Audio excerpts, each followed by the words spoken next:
కని విని ఎరుగని కొన్ని అద్భుతాలు ఆంధ్రప్రదేశ్ రాష్ట్రంలోనే జరగటం అనేది ఆంధ్రప్రదేశ్ రాష్ట్ర ప్రజలు చాలా గర్వంగా చెప్పుకోవాల్సినటువంటి అంశం. దేశంలో ఉన్నటువంటి 29 రాష్ట్రాల్లో అక్షరాస్యత శాతం ఎట్లాగా ఉందా అని చెప్పేసి నిన్న ఒక సర్వే చేసినప్పుడు మన ఆంధ్రప్రదేశ్ రాష్ట్రానికి కింద నుంచి ఫస్ట్ ప్లేస్ ఇచ్చింది ఆ సర్వే. అంటే 29వ రాష్ట్రం.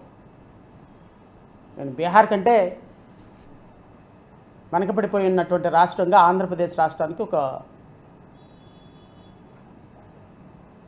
మంచి పేరు తీసుకొచ్చారు మన రాష్ట్రానికి. సరే, ఉపాధి కల్పనలో ఏ స్థాయిలో ఉందా అని చెప్పేసి ఆలోచన చేస్తే ఉపాధి కల్పనలో 23వ రాష్ట్రంగా, అంటే మనకంటే ముందు ఇంకొక 6-7 రాష్ట్రాలే వెనకబడిపోయి ఉన్నాయి. పోనీ అప్పుల్లో ఏమన్నా మన ఆంధ్రప్రదేశ్ రాష్ట్రం అద్భుతమైనటువంటి ప్రగతి సాధించిందా? అప్పులు లేని రాష్ట్రంగా మన రాష్ట్రం యొక్క పరిస్థితి ఏంటి అంటే రమారమి 17వ రాష్ట్రంగా, 29 రాష్ట్రాల్లో 17వ రాష్ట్రంగా ఆంధ్రప్రదేశ్ రాష్ట్రం అత్యంతగా ఎక్కువగా అప్పులు తీసుకున్నటువంటి రాష్ట్రంగా, దేశంలోనే ఒక కీర్తి పతాక ఎగరేసినటువంటి రాష్ట్రంగా ఆంధ్రప్రదేశ్ రాష్ట్రం.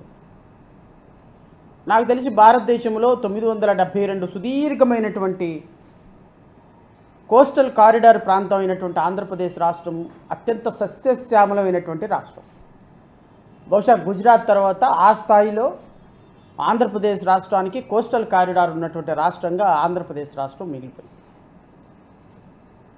కానీ అత్యంత దురదృష్టకరం ఏంటి అంటే ఉపాధిలో కానీ ఉద్యోగాల కల్పనలో కానీ పెట్టుబడులను ఆకర్షించటంలో కానీ అక్షరాస్యత శాతంలో కానీ